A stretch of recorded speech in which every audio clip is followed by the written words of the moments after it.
Picture it, a restaurant in Grove City, Ohio, March 20th, 1998. An inventor, Stanley Meyer, is celebrating with his brother and to Belgian investors who are ready to pour money into his world-changing idea.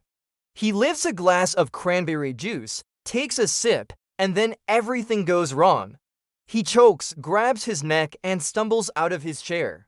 He bolts from the restaurant and collapses in the parking lot. His brother rushes over, begging to know what happened.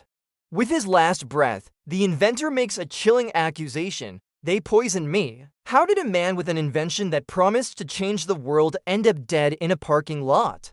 And were his final words the paranoid delusion of a dying man, or the literal truth? This is the story of Stanley Meyer, his impossible car, and the mystery that still surrounds his death. Imagine a car that could get you from Los Angeles to New York on just 22 gallons of water. Not gas, not diesel, just plain old water. An end to choking exhaust fumes. A revolution that would upend a multi-trillion-dollar industry. That was the incredible promise of Stanley Meyer. He claimed he had built a water fuel cell that could do it. To his followers, he was a genius on the verge of giving the world free, clean energy. To his critics, he was a con artist peddling junk science. But the line between genius and fraud, and between a tragic coincidence and a dark conspiracy, was permanently blurred on that cold March night in 1998. The story of Stanley Meyer ends just about an invention. It asks about a conspiracy theory that asks if some ideas are just too revolutionary to be allowed. So who exactly was Stanley Meyer? Before the controversy, he was a deeply religious and prolific inventor from Ohio, with a number of patents to his name.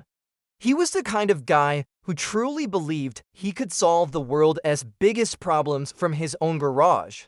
His most famous creation was the water fuel cell. Simply put, Meyer claimed his device used a unique electrical process to split water HAO into hydrogen and oxygen with very little energy. This hydrogen and oxygen mix would then be fed into a regular car engine and burned for power, with the only emission being water vapor.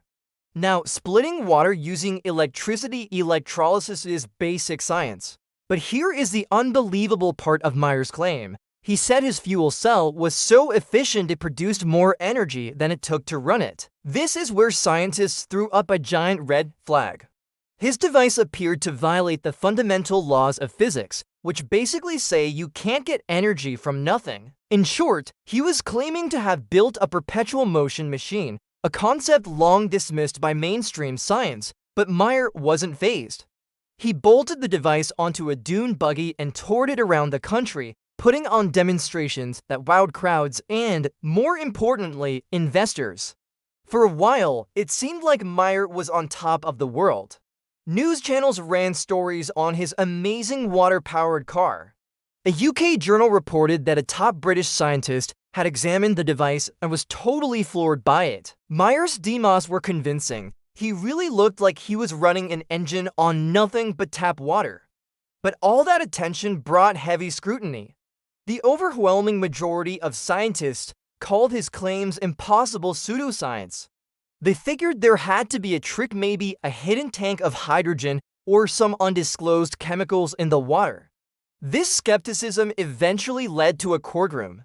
In 1996, 2 years before he died, a pair of investors sued Meyer, claiming the technology they'd bought into was a sham. The case went before an Ohio court. When an expert examiner was set to inspect the car, Meyer reportedly made a lame excuse and wouldn't allow the test to happen.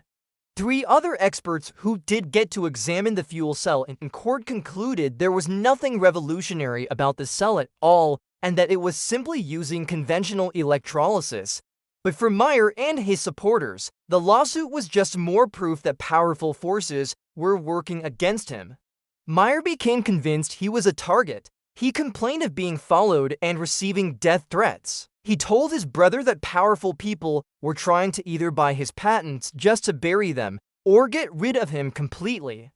The legend goes that he even turned down a $1 billion offer from a major oil cartel, telling them his invention was a gift from God that belonged to the people.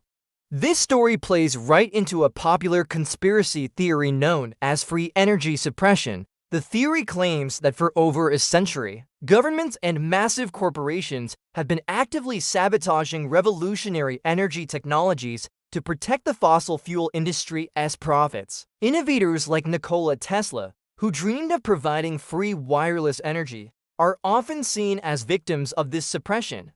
Tesla's biggest project was famously defunded by his backer, J.P. Morgan, after he supposedly asked, "Where do we put the meter?" Proponents of this theory believe countless world-changing inventions have been bought, buried, or their inventors silenced. With Stanley Meyer about to be the next name on that list, he certainly seemed to think so.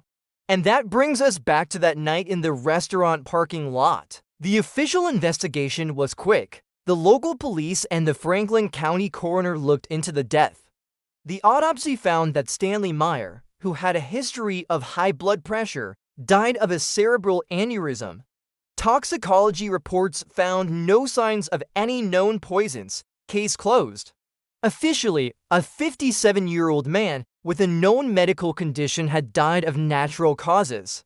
Even one of the Belgian investors at the dinner, Philippe van de Mortel, has publicly stated how baffled he is by the conspiracy claims, saying he considered Meyer a friend and had no reason to harm him. In a strange turn, while Meyer's brother was the initial source of the poisoning story, his stance on it seems to have become less clear over the years, with some reports suggesting he eventually accepted the official cause of death. But for believers, this is all just part of a cover-up. They argue that Meyer's violent vomiting is consistent with certain sophisticated poisons that might not show up in a standard test. They question why the investors were never fully investigated. And adding another layer to the mystery, Meyer's brother claimed that the dune buggy and all of his research equipment were stolen shortly after his death. So we have the official story and the conspiracy theory, the court case that called him a fraud, and the dying words that painted him as a martyr. Before we get to the final breakdown, what does your gut tell you? Was Stanley Meyer a con man who met a tragic, but coincidental end?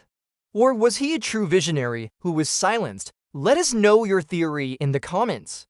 And if you find yourself fascinated by the world's hidden mysteries, make sure you subscribe so you don't miss what we investigate next. So how should we remember Stanley Meyer? It really depends on which story you believe.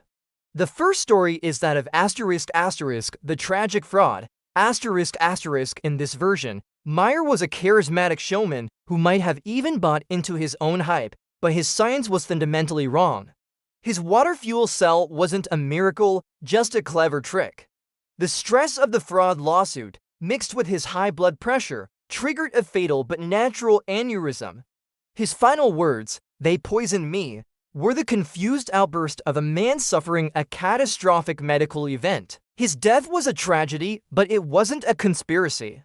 The second story is that of the silenced visionary. This version is much darker. Here, Meyer was on the verge of a technology that would have freed the world from big oil. The lawsuit was just a smear campaign to discredit him. His invention was a real threat to incredibly powerful interests. So they eliminated him, using a poison designed to look like unnatural death. His final words weren't paranoia, they were a desperate, final whistle blow on his own murder. To this day, Stanley Meyer's patents are expired and public, yet no one has successfully built a car that runs on water the way he claimed. Was that because the science was junk from the start? Or is it because the real secret to the water fuel cell died with its creator in that Ohio parking lot?